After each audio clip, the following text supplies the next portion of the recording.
बिस्मिल्लाहिर्रहमानिर्रहीम। अस्सलाम वालेकुम वरहमतुल्लाहि वबरकातुहू। मैं उम्मीद करता हूँ कि आप सब लोग बड़े खैरवाफियत से होंगे और मैं एक बार फिर अपने YouTube चैनल बिलाल फिटनेस पे आप लोगों को वेलकम कहता हूँ, खुशामदीद कहता हूँ। 4 से 5 माह के लंबे वक्फे के बाद, लॉकडाउन के बाद जो है ना, आज तीसरा दिन है। जिम्स जो है ना यहाँ पर यूएई में ओपन हो गए।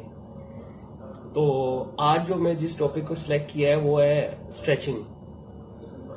पहले मैं वार्म अप पे बात कर चुका हूँ, लेकिन मैं फिर भी थोड़ी सी वार्म अप के ऊपर रोशनी डाल देता हूँ। देखिए, हम दुनिया में जो भी कुछ काम करते हैं ना, उससे पहले उसकी प्रिपरेशन करते हैं, उसको तैयार करते हैं, प्रिपेयर करते हैं अपने आप को उसके लिए। तो इसी तरह जब हम जिम में एक्सरसाइज करने के लिए आते हैं ना, तो हमें एक्सरसाइज से पहले अपने आप को प्रिपेयर करना है उसके लिए। तो इसलिए वार्म अप किया जाता है। और अगर हम ये ना करें तो उससे हमें इंजरीज हो सकती हैं, मस्कुलर इंजरी हो सकती है, जॉइंट इंजरी हो सकती है। ये तफसील से मैं अपनी प्रीवियस वीडियो पे बात कर चुका हूँ इस पे। आज मैं स्ट्रेचिंग पे बात करूंगा। इसी तरह जब हम ट्रेनिंग करने के लिए जिम में आते हैं, वार्म अप करते हैं, फिर उसके बाद ट्रेनिंग ख़त्म करते हैं, तो हम गफलत में जो है ना स्ट्रेचिंग किए बगैर ही जिम से चले जाते हैं। तो उसके नुकसानात क्या हैं? उसके बहुत से नुकसानात हैं। उसके ना करने से भी आपको, स्ट्रेचिंग ना करने से भी आपको जॉइंट इंजरी और मस्कुलर इंजरी हो सकती है। ठीक है, हम देखते हैं लंबे अरसे से एक बंदा ट्रेनिंग कर रहा है, उसके मसल ही ग्रोथ नहीं कर रहे, उसकी बॉडी का रिजल्ट ही नहीं आ रहा। वो किस वजह से नहीं आ रहा? जब वो ट्रेनिंग अपनी करता है, जब उसकी बॉडी स्टिफ और क्या कहते हैं, टाइट हुई होती है, हार्ड हुई होती है। ठीक है, उसके बाद उसको फ्लेक्सिबल करने की जरूरत होती है, उसको रिलैक्स करने की जरूरत होती है मसल को। ठीक है, स्टिफनेस जो उसकी, टाइटनेस जो उसकी, जो थक जाती है, जो फटीक में होती है, उसकी बॉडी जकड़ी जाती है। इन सब चीजों से जो है ना, ट्रेनिंग से जो है ना, ये सारी चीजें आती हैं ट्रेनिंग के बाद बॉडी के ऊपर। ठीक है, तो हम विदाउट स्ट्रेचिंग के जो है ना हम जिम से निकल जाते हैं। तो उससे होता क्या है? उससे हमारा मसल ग्रोथ नहीं कर पाता, हमारी बॉडी में रिजल्ट नहीं आता, हमारी बॉडी फ्लेक्सिबल नहीं होती, हम अपने मसल्स को अलाउड नहीं करते साइज के लिए। ठीक है, अगर हम स्ट्रेचिंग करें, हम अपने मसल को भी अलाउड करेंगे। ठीक है, और हम स्टिफनेस, टाइटनेस और ये जो इंजरीज हैं, इनसे भी बचे रहेंगे। ठीक है, और हमारी बॉडी जो है ना, वो बड़ी जबरदस्त ग्रोथ करेगी। ठीक है, जिस तरह एक फूल खिल जाता है ना, जो आहिस्ता आहिस्ता एक फूल खिलता है ना, स्ट्रेचिंग भी वही चीज है। जब आप ट्रेनिंग के बाद स्ट्रेचिंग करते हैं, तो बॉडी आपकी फूल की तरह खिलती है। ठीक है, तो मैंने काफी अरसे पाकिस्तान में जो है ना जजिंग भी की है, तो यही फॉल्ट हमको स्टेज पे नजर आते हैं। बॉडी सब बना के आते हैं, मसल सब बना के आते हैं, तैयारी सब करके आते हैं, लेकिन छोटी छोटी चीजों से इंसान जो है ना वहां पर हारता है, लेकिन उसको समझ नहीं आ रही होती कि मैं किस वजह से हारा हूं। ठीक है, तो एक रीजन इसकी ये वहां पर वो भी होती है। और इस जो बंदा स्ट्रेचिंग नहीं करता, उसकी बॉडी जकड़ी जाती है, स्टिफ हो जाती है, हार्ड हो जाती है। और हम अपने अपने वेटों में जो है ना, जो कंपटीशन खेलते हैं ना, हमें डिपार्टमेंट ने अपने अपने वेटों में कंपटीशन के लिए चुना होता है। ठीक है, तो सम टाइम हमारा वेट नीचे नहीं आ रहा होता, फैट तो लॉस हो चुकी होती है, लेकिन वेट नीचे नहीं आ रहा होता। वो क्या होता है कि हमारे मसल जो है ना, वो जकड़े हुए होते हैं, वो एक जगह पे स्टिफ हो जाते हैं, बॉडी एक जगह पे हार्ड हो जाती है, इसी वजह से कि हमने स्ट्रेचिंग नहीं की होती। एक तो बॉडी का रिजल्ट नहीं आता, बॉडी खिलती नहीं है, बॉडी जो है ना फ्लेक्स नहीं होती। जब आप ओपन नहीं होते स्टेज पे, बड़ी चीजें होती हैं जो देखने के लिए होती हैं। ठीक है, जज खाली ये नहीं देखता कि मस्कुलर है, साइज है, ये है, वो है, और बड़ा अच्छा। जज इस चीज को भी देखता है कि बॉडी स्टेज के ऊपर खुल रही है कि नहीं खुल रही। ठीक है, डबल बाइसेप का पोज किया, ब्रॉड नजर आ रहा है कि नहीं नजर आ रहा, फ्लेक्सिबल नजर आ रहा है कि नहीं नजर आ रहा, डेंस नजर आ रहा है कि नहीं नजर आ रहा। तो ये जो फॉल्ट जो है ना, जकड़ी हुई बॉडी को लेके जाना स्टेज पे, ये स्ट्रेचिंग ना करने के फॉल्ट। ठीक है, जब आप स्ट्रेचिंग करेंगे तो ये स्टेज पे और आम लाइफ में जो आपका रिजल्ट है, जो आपका क्या कहते हैं, आपको रिजल्ट चाहिए, जो आपको बॉडी जो है ना बनानी है, और उसकी ग्रोथ के लिए, उसके साइज के लिए, बॉडी को बाद में जो फटीक हुई है, क्या कहते हैं, ट्रेनिंग के दौरान जो तोड़ फोड़ का एक निजाम जो चलता है, कैटाबॉलिज्म जिसको कहते हैं, वो जो आपका तोड़ फोड़ का निजाम ट्रेनिंग के दौरान था, वो बाद में जो है ना उसको आप जो उसकी वजह से स्टिफनेस आई और उसकी वजह से हार्ड हुई आपकी बॉडी, उसकी वजह से थक गई आपकी बॉडी, ठीक है, और स्टिफ होगी उसके बाद आपकी बॉडी, आपने उस पर वर्क नहीं किया। किस सूरत में? स्ट्रेचिंग की सूरत में। अगर आपने वर्क किया होता तो वो क्या कहते हैं, आप फ्यूचर में इसके सारे जबरदस्त रिजल्ट स्टेज पे भी देखते, नॉर्मल लाइफ में भी देखते। होता क्या है, फिर लोग आके कहते हैं कि यार तुम इतने अरसे से ट्रेनिंग कर रहे हो, तुम्हें फायदा क्यों नहीं हो रहा?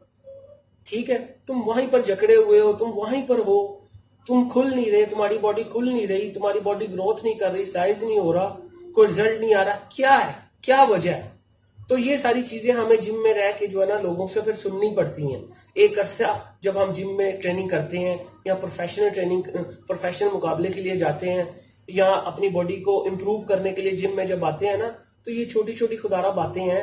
स्ट्रेचिंग की जो अहमियत है इसको समझें।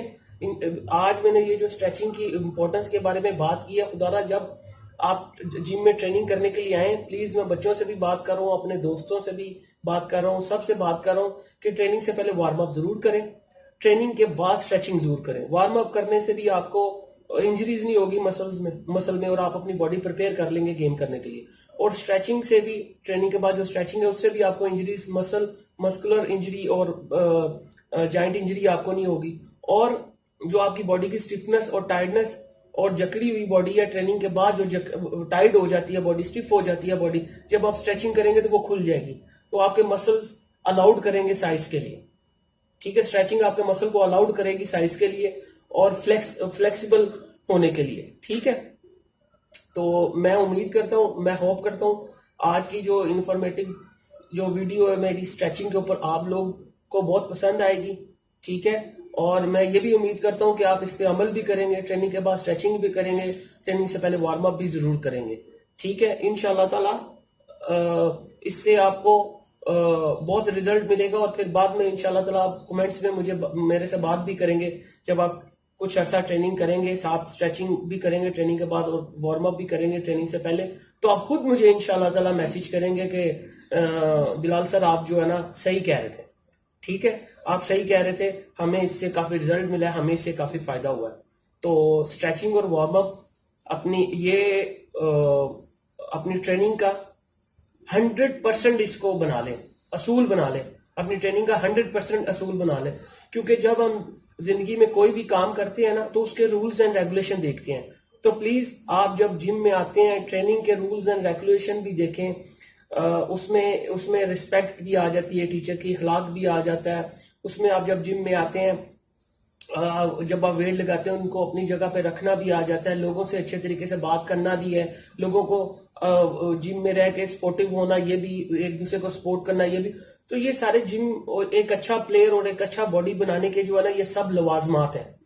ठीक है, ये सारे रास्ते हैं अच्छा बॉडी बनाने के। आप अच्छे तरीके से इखलाक से इस फील्ड में आके जब आप इसको सीखेंगे, आहिस्ता आहिस्ता इसकी चीजें सीखेंगे, डाइट के बारे में भी, ट्रेनिंग के बारे में भी, आपको इंशाल्लाह ताला मैं इस चैनल पे मैं आपकी खिदमत के लिए बैठा हुआ हूँ। इंशाल्लाह ताला जो भी मैं आपके लिए कर सका आपके लिए जरूर करूंगा और करता रहूंगा इंशाल्लाह ताला। और जितनी भी मेरी वीडियोस हैं मैं ट्रेनिंग पे बनाऊंगा इंशाल्लाह ताला, ट्रेनिंग पे भी मुख्तलिफ ट्रेनिंग पे बनाई भी हैं, बनाऊंगा भी, और डाइट प्लान के बारे में भी आप लोगों को बताऊंगा, और ये जो छोटी छोटी हमसे मिस्टेक्स होती हैं वो भी आपको बताऊंगा।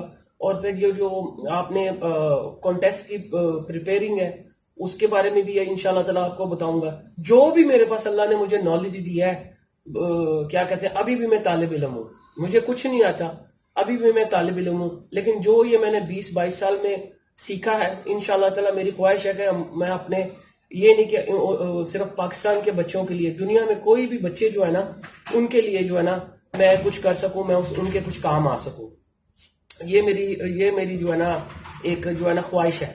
ठीक है, ट्रेनिंग की है मैंने 22 साल मैंने ट्रेनिंग की, अल्लाह ने बहुत इज्जत दी है, साउथ एशिया के मेडल जीता है, एशिया का जीता है, पाकिस्तान गोल्ड हुआ, ओलंपिया गोल्ड हुआ, नेशनल चैंपियनशिप जीती है, 8 टूर्स है मेरे क्या कहते हैं अपने कंट्री के लिए, और मुझे 6 दफा मुझे कलर मिला है अपने कंट्री के लिए, तो जिसपे मुझे बहुत प्राउड फील होता है। तो मैं यही चाहता हूं कि अपने इस चैनल के थ्रू जो है ना जितना भी बच्चों को, जितना भी बॉडी बिल्डिंग के हलकों को, बॉडी बिल्डिंग में जितने भी लोग हो, मेरी नाकस जो इल्म है, मैं गलत भी हो सकता हूँ, आप मेरी उसमें करेक्शन भी करें, ठीक है। मैं अभी तक तालिब इल्म हूँ, मैं अब मरते दम तक जो है ना मेरी ख्वाहिश है कि मैं जो ना सीखने का अमल जो है ना उसको जारी रखूं, और मेरी तरफ से अगर कुछ भी जो भी मेरा एक्सपीरियंस है इस फील्ड में वो मैं आप लोगों को तो जरूर पहुंचाऊं। इसीलिए ये मेरा यूट्यूब चैनल बनाने का यही मकसद है। तो अल्लाह आपका हामी नासिर, मेरे लिए और दुनिया में जितने भी मुसलमान हैं सब के लिए दुआ करें कि अल्लाह हम सब पर अपनी रहमत करे, अपना करम करे, ठीक है। और अपना ख्याल रखें, अपने इर्द गिर्द के लोगों का ख्याल रखें, अपनी फैमिली का ख्याल रखें, ठीक है, अपने मुल्क का ख्याल रखें। और इंशाअल्लाह ताला फिर अब नेक्स्ट जो टॉपिक के साथ जो है ना मैं आपकी खिदमत में हाजिर हूँगा। मुझे इसके लिए इजाजत दीजिए। अल्लाह हाफिज।